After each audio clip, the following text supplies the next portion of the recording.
How you doing out there, all Gamma Fiends and non-Gamma Fiends alike? Right now you're paying attention to Halls of Hulk presents Jeff Parker's number 50 Hulk issue. Congratulations. Jeff Parker is writing an excellent comic book right now. An excellent one. I advise all you guys to get this issue right here. Before I even give you a synopsis or a review on it right now, I'm telling you, you don't even need one. Just trust me. Go out and get it. Since Parker's taken over the title from Jeff Loeb's, making everybody hate Hulk, I mean, Jeff Loeb,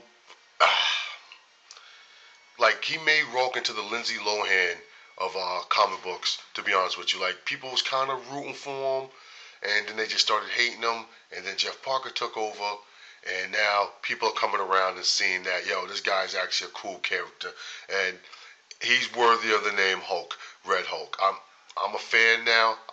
I'm really, really a fan now. You know what I mean? Like, I knew that when Jeff Loeb made the character that there was some good broad ideas. I just knew Jeff Loeb couldn't execute the ideas he was putting out there. Like, I just knew he couldn't put thought to paper and make it look good and make it read good.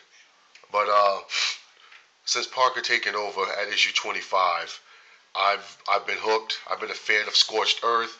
You know, his whole thing with Zero One. Love Zero One. Love Black Fog. Like, Black Fog and the Sultan Magnus is probably my two favorite villains right now in the Marvel universe right now, just because of Jeff Parker. Very good, interesting takes on them. Love Zero One also too. Um, but more about issue 50 of Jeff Parker's run. 50 issues of Hulk. That's good. That's good. That's good. And I'm glad Marvel's not going to cancel it. Hulk deserves his own animated cartoon right now. Even if it's a little movie like Hulk versus or Red Hulk versus, I'm all for it. But what I like about this book is I knew right now this was going to be a Magic versus Bronze type two-part issue right here. Red Hulk is already noticing, and from the get-go, from the beginning, if you haven't read this is a spoiler. Now we know Ross and Annie are together. And my input on it is I'm all game for some extraterrestrial, interracial dating. But robots, to me, it's just like, I think I could still consider it as a artificial toy or something. I don't know. I don't know. I don't know. That's a tough one to wrap around. I mean, they get lonely out there in the desert, I guess. But I'm kind of over that hump and just see where it goes. See what Parker takes this relationship at with these two. But what I notice here and what I like also too is Ross is a very smart man. Like, when he knows something's out of his out of his power to handle, he will go find help. Even though when he asks for help, it's kind of like he's not asking, but he really is asking. You know, his ego is there, his pride. He wants to know that he wants to be able to portray that he can handle the situation. So he enlists the help of Doctor Strange, and doing his one of Doctor Strange's many spells that he was throwing out to probe Hulk's mind. Which knows that Red Hulk is now able to see astral forms, ghosts from he can see him now. So, but there's a guy he spotted earlier on that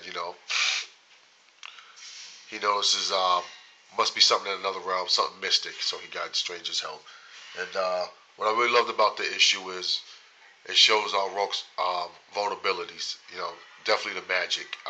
For power-based beings whose only power is strength, magic is a hard thing to overcome with them.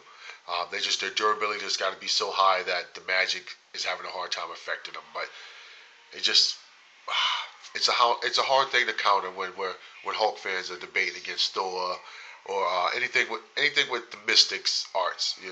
It's hard to debate with them. Like, how does their scientifical based powers overcome magical that seems to have no boundaries? But I love the return of the Abomination, even in this form right here.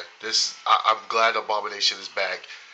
even if it's just brief, just to know he's around and he can still hurt you. And this is something that Rogue couldn't handle. It was just the enemies somehow were just like touching his soul. And so how does his healing factor, how does his durability work against something that can just go through you and attack a different form of you, attack your life essence, your life force. How do you fight against that? And I'm glad Strange came, saved him. Strange did save him. So this is going to be interesting to see how Jeff Parker carries his story on from here on out. I'm hooked.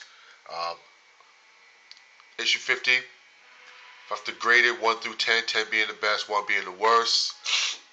This issue here, even with the backstory was, it was a nice little filler, get a little history of Ross. The one thing I do like about what he could do with Ross is Ross has so much military background that he could do a lot of backstories on Ross's military background. Like Ross is a fighter.